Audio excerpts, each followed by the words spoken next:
Assalamualaikum warahmatullahi wabarakatuh. Anak-anakku semuanya, mari kita awali pembelajaran hari ini dengan bacaan basmalah bersama-sama.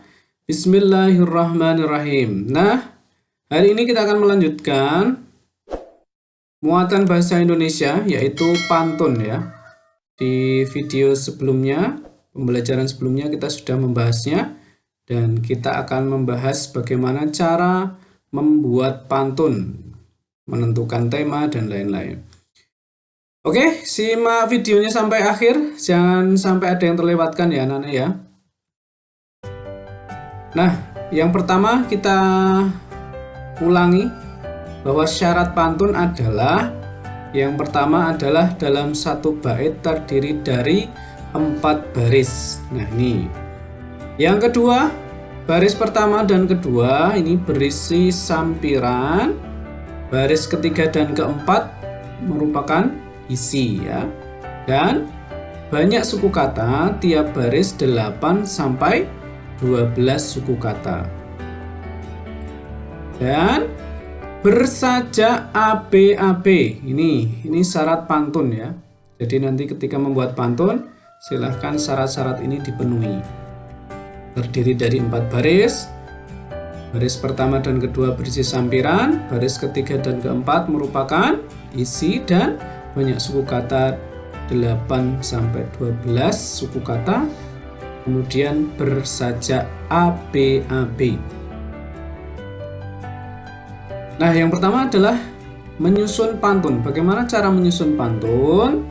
Nah, cara menyusun pantun atau membuat pantun yang pertama adalah menyiapkan tema atau topik pantun ya. Kemudian susunlah isi pantun dengan kata yang berakhiran sama ya. Buatlah sampiran pantun yang saling berkaitan. Ini sampirannya saling berkaitan, berakhiran sama, sajaknya nanti ABAB ya. Cocokkan bunyi pantun sehingga membentuk sajak atau rima ABAB. Yang baris pertama cocok dengan garis baris ketiga, yang kedua dengan yang baris keempat ini. Kemudian hitunglah suku kata dalam setiap barisnya. Ini cara menyusun pantun. Nah, contoh menyusun pantun anak-anak sekarang. Yang pertama adalah menentukan tema. Nah, misalnya ini menentukan tema. Temanya apa? Misalnya temanya tentang nasihat. Ya. Kemudian menyusun isi pantun. Kira-kira yang nasihatnya apa misalnya? Ini misalnya olahraga rutin di pagi hari. Peredaran darah akan lancar. Nah, ini nasihatnya menyuruh kita untuk rutin di pagi hari olahraga ya. Kemudian peredaran darah akan lancar. Ini isinya. Kemudian tentukan sampirannya, kira-kira yang pas dengan isinya. Misalnya makan rendang di pagi hari. Nah, olahraga rutin di pagi hari.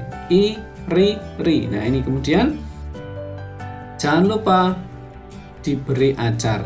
Nah, ini saling berkaitan sampirannya. Kemudian peredaran darah akan lancar.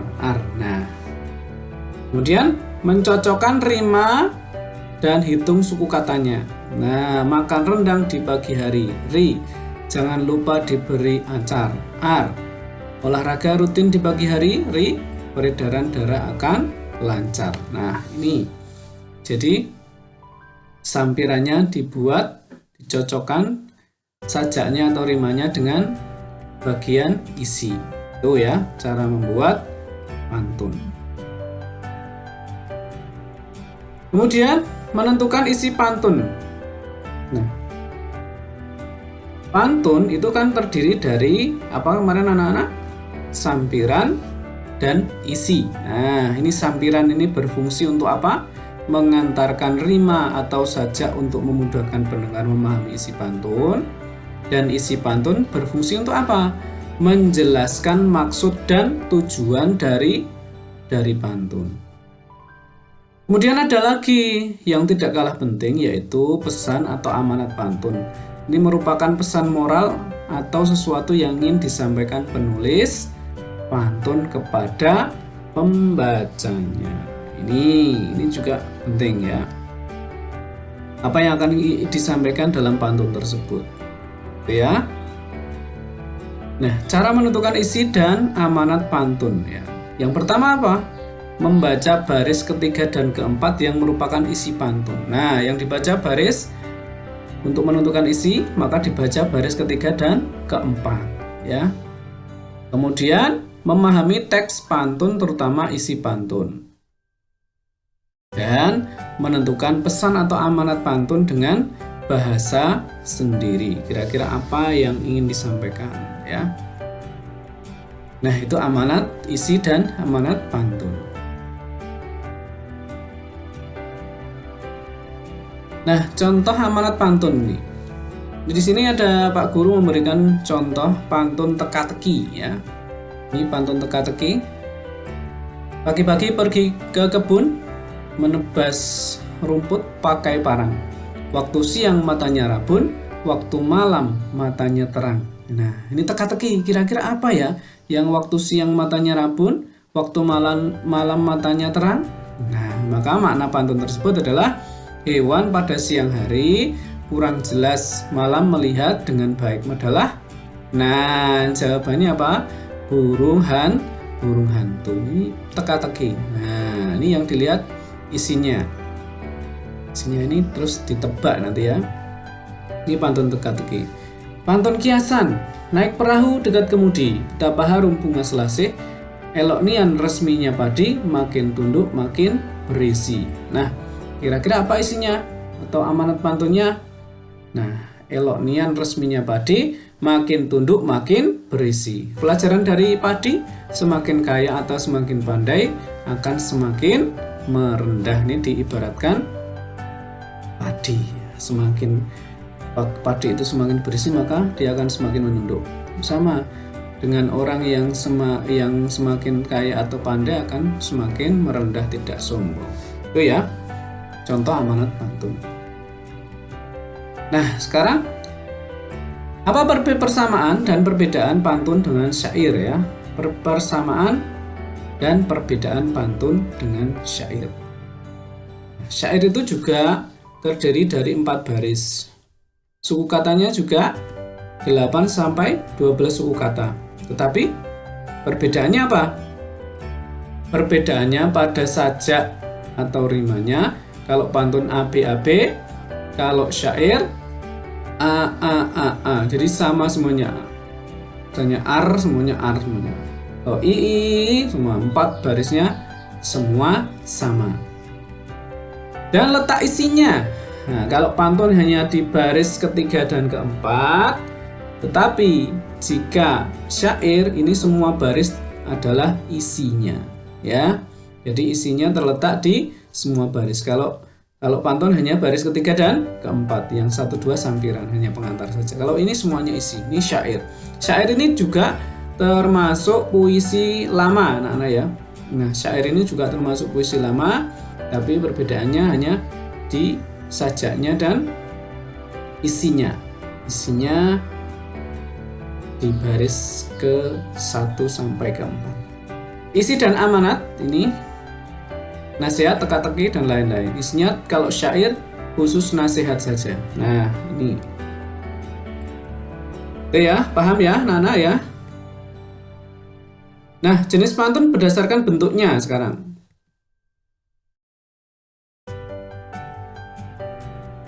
Nah, bentuknya apa saja? Yang pertama adalah pantun biasa. Ini yang kita pelajari hari ini. Ya, seperti yang sudah dipelajari kemarin ya. Pantun biasa. Pantun biasa ya. Yang kedua, karmina atau pantun kilat. Ini hanya terdiri dari 2 baris ya. Sajaknya AA ya, AA. Ini yang sering dibuat oleh apa ya? Sering buat guyonan ketika di televisi itu. Komedian itu ya. Hanya pantunnya hanya 2 baris saja. Hanya ya. Baris pertama sampiran, baris kedua isinya ya. Tuh. Pantun berkait atau seloka ya, terdiri dari beberapa bait saling sambung menyambung ya, sambung menyambung, seloka. Talibun ini terdiri dari 6, 8 atau 10 baris ya. Jika 6 baris maka 3 baris pertama sampiran dan 3 baris berikutnya isi. Nah, jika 8 baris maka 4 baris pertama sampiran A, B, C, D dan baris sisanya isi dengan rima atau sajak yang sama, persamaan bunyi yang sama. Nah, contoh-contoh Karmina ini. Dahulu parang sekarang besi, ini sampirannya. Dahulu sayang, sekarang benci, isinya. Pinggan retak, nasi tak dingin, sampiran. Tuan hendak, kami tak ingin, ya, isinya. Nah, ini hanya 2 baris pantun singkat. Kemudian talibun. Nah, ini berapa baris? 1, 2, 3, 4, 5, 6. Nah, ini di laut ada ubur-ubur. Ini cocok dengan yang baris di sini. Ubur-ubur ditangkap dengan nelayan, makan, untuk dibawa ke daratan. Nah, ini anak malas hobinya tidur, bangun tidur mencari makan, sudah makan masih cari cemilan. Nah, ini termasuk contoh talibun 6 ya. Kalau seloka ini ya, sarang Garuda di pohon beringin, buah kemuning di dalam puan, sepucuk surat dilayangkan angin, putih kuning sambutlah tuan. Buah kemuning di dalam puan dibawa dari Indragiri, putih kuning sambutlah tuan, sambutlah dengan si tangan kiri. Nah, ini bersambung ya. Nah, ini contoh dari seloka. Nah, anak-anak, itu tadi yang kita pelajari melanjutkan materi tentang pantun. Nah, sekarang tugas kalian adalah yang pertama mengerjakan buku paket tema 4 halaman 96. Yang tema ini buku tema dari Kemendikbud ya. Halaman 96 dikerjakan di buku tulis. Tugas, kemudian yang kedua membuat sebuah pantun bebas ya. Ya, silahkan kalian membuat sendiri. Tidak mencarinya di Google atau mencari di buku, tapi mencoba membuat sendiri ya, dengan ketentuan misalnya tadi dibuat sesuai sajaknya, dicocokkan sajaknya, membuat sampiran, isi ya. Ya, demikian anak-anak tugas hari ini dan pembelajaran hari ini Pak Guru akhiri. Jika ada pertanyaan silahkan kalian WA Pak Guru, Bu Guru, wali kelas kalian. Demikian. Assalamualaikum warahmatullahi wabarakatuh.